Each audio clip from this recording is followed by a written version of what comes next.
So people always ask me, they say, why is it that you're working out so hard? 5 hours a day, 6 hours a day, and you have always a smile on your face. The others are working out just as hard as you do, and they look sour in the face. Why is that? And I told people all the time, I said, because to me, I'm shooting for a goal. In front of me is the Mr. Universe title. So every rep that I do gets me closer to accomplishing that goal, to make this goal, this vision turn into reality.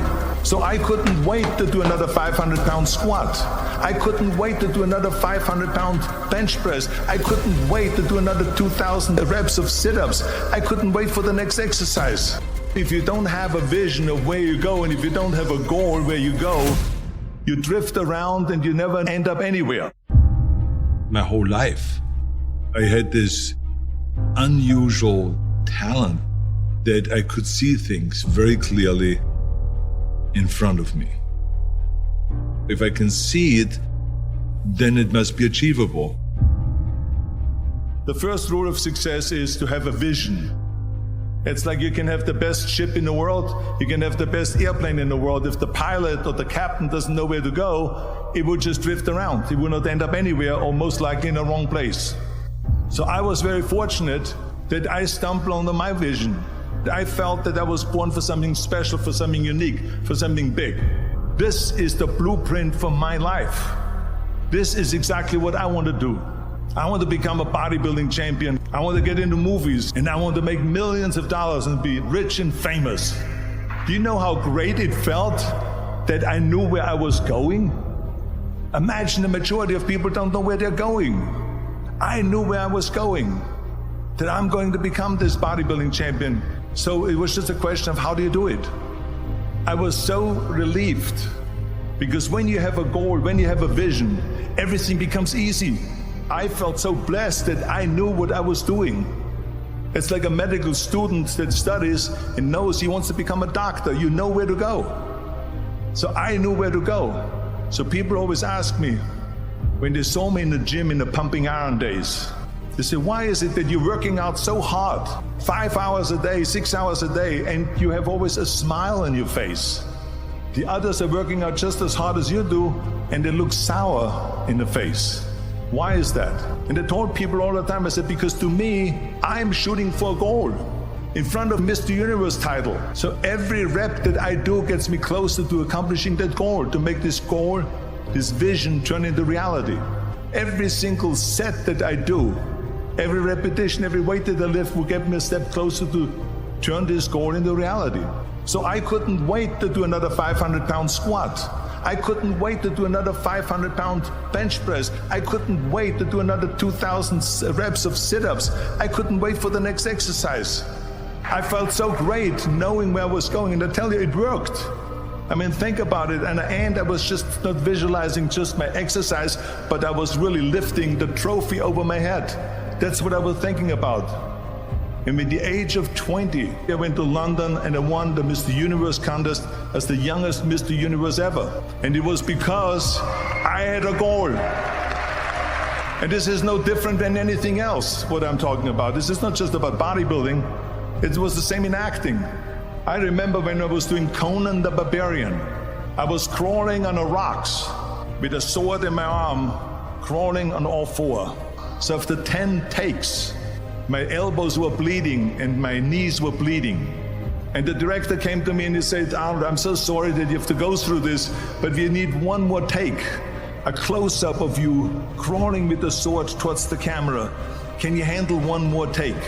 And I said to him, I don't know what you're talking about. He says, I'm totally fine. He says, but you're bleeding. I said, because I don't feel it, because I can visualize what the scene will look like in a film. And I'm so excited about this scene. And so I had this in my mind, and so this is why it didn't matter if I had to do another 50 takes or 100 takes, no matter how much I bleed on my elbows or my knees. I saw that vision of the perfect scene, and it was an important scene, and I would do it over and over again until we got it. So let me tell you something, visualizing your goal and going after it makes it fun. You got to have a purpose no matter what you do in life. You got to have a purpose. So that's rule number one. Have a vision. Rule number two is don't listen to the naysayers. Don't listen to the naysayers. Everything I ever did, the thing that I heard out of people's mouth was, that's impossible. It can't be done. Or no. I remember when I want to be a bodybuilding champion, including my parents and everyone else around me, said this is impossible. Why don't you become a ski champion? That's what they do in Austria. Or a bicycle champion, or do some track and field. You can't be a bodybuilding champion. That is exactly what I heard, and of course I proved to the people that it can't be done. So whenever someone said to me, it can't be done, I heard, it can be done. When they said no, I heard yes. And when they said it's impossible, I heard it is possible. I'm a strong believer of what Nelson Mandela said, that everything is always impossible until someone does it. Well, I'm going to be the one, I said to myself, I'm going to do it and I'm going to show it to them. Maybe it has never been done before. That's perfectly fine with me. But I'm going to do it. And I did not listen to the naysayers. When I wanted to come to America, they said it's impossible. There's no money that you have to fly even over there. You have no money when you go over there to live with. And what do you think? They're going to wait for you? They have plenty of big bodybuilders over there. It was all no, and it can't be done. It's impossible. And I remember then that the same thing happened also when I'm in the show business. Can you imagine? I was now a bodybuilder. I weighed 250 pounds. I was Mr. Olympia 6 times. And now I said to the agent, I want to get into movies. He said, that's funny, Arnold. I ask a studio executive, I say, I want to get into movies. I want to be a leading man. He started laughing. So they all say it's impossible. I said, why is it impossible? He says, because look at how big you are. You weigh 250 pounds. So therefore, forget about it. And then they told me, says, and your accent, even if you reduce all your body weight and everything and have a normal body, your accent. I said, your accent, I mean, it will give people goosebumps with the German accent. It will get people the creeps. They will get scared. He says, no one in Hollywood ever has become a leading man that had an accent. Doesn't happen. People in America want to hear their actors talk like John Wayne or like Burt Reynolds or like Clint Eastwood. That's the kind of stuff that they heard. They said, no, you see, it's impossible. And plus your name who can pronounce Schwarzenegger or something like that. No one can pronounce that, so forget about it, Arnold. This is the kind of thing that I heard. Imagine, you go from studio executive to studio executive, from agent to agent, from manager to manager, and they all said exactly the same thing.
Now that's very encouraging, isn't it?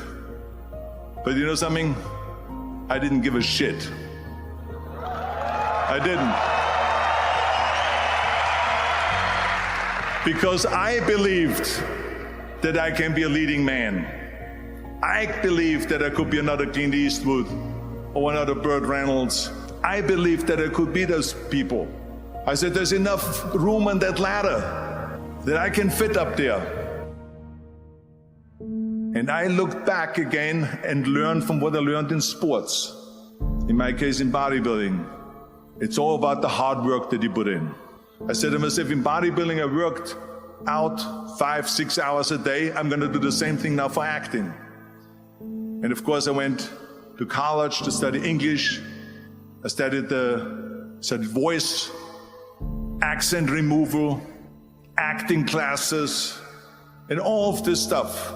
All day long, I worked and I worked and I worked. And within a short period of time, I made one movie called Hercules in New York, which of course went right into the toilet. But it didn't discourage me. I still had the same vision. And then all of a sudden I did Streets of San Francisco, I did Stay Hungry and Pumping Iron and The Villain. And then all of a sudden, I was asked by Dino De Laurentiis and by Universal Studio, the biggest studio, to star in Conan the Barbarian. And after I did Conan the Barbarian, the director at the press conference said to the press, if we wouldn't have had Arnold, we would have had to build one. So think about that. The very body that they said can never be sold because the time is wrong. A few years later, I'm doing Conan the Barbarian, and it was the #1 hit at the box office when it came out in the summer of '82. Think about that. And the director says, if we wouldn't have had his body, we would have had to build one. So all of a sudden, my body became an asset, not a liability. And the same thing was with Terminator after we were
filming Terminator, Jim Cameron said to the press, if Arnold wouldn't have had that accent and talked like a machine, I'll be back, I think the movie wouldn't have worked.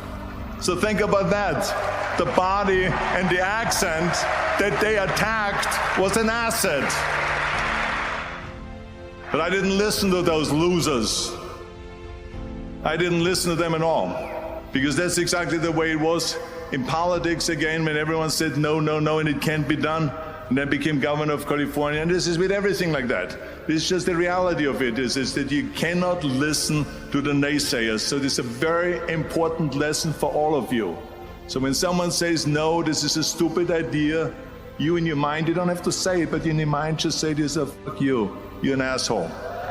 What do you know? If I would have listened to the naysayers, from bodybuilding to show business to politics, I would not be standing here today talking to you. I would be in Austria in the Alps yodeling. So this is why I say don't listen to the naysayers. The third point that I'm going to make to you is work your ass off. There is no magic pill. There is no magic out there. You cannot get around. You have to work and work and work. And it drives me crazy when people say that they don't have enough time to go to the gym for 45 minutes a day and work out, or to do something for 45 minutes to an hour a day to improve. If it is physically improve, or if it is mentally to improve. Imagine you read 1 hour a day about history. How much you will learn after 365 hours in 1 year. Think about if you study about the history of musicians, of composers, how much you would know. Imagine if you would work on a business, on some business that you want to develop every day for an hour. Imagine how further along you will go and get.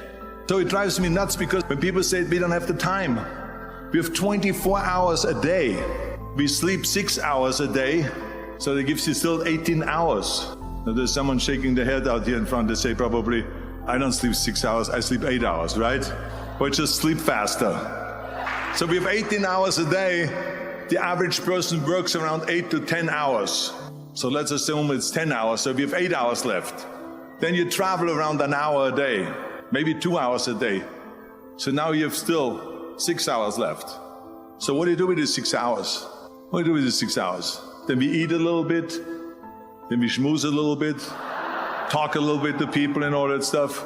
but you can see how much time there is available if you organize your day. So you got to work hard. I mean, let me tell you something. When I went to America, I went to college, I went and worked out 5 hours a day, and I was working on construction, because in those days in bodybuilding there was no money. I didn't have the money for food supplements or anything, so I had to go to work. So I worked on construction.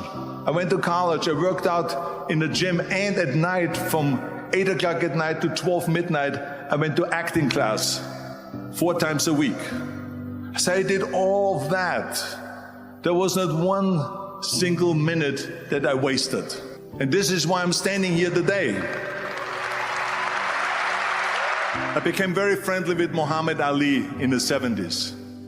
And Muhammad Ali worked his butt off. And I saw it firsthand. And I remember that there was a sports writer that was there in the gym when he was working out and he was doing sit-ups. And they asked him, how many sit-ups do you do? And he said, I don't start counting until it hurts. Now think about that. He doesn't start counting his sit-ups until he feels pain. That's when he starts counting. That is working hard. And so you can't get around the hard work. It doesn't matter who it is. As a matter of fact, I believe what Ted Turner said, work like hell and advertise.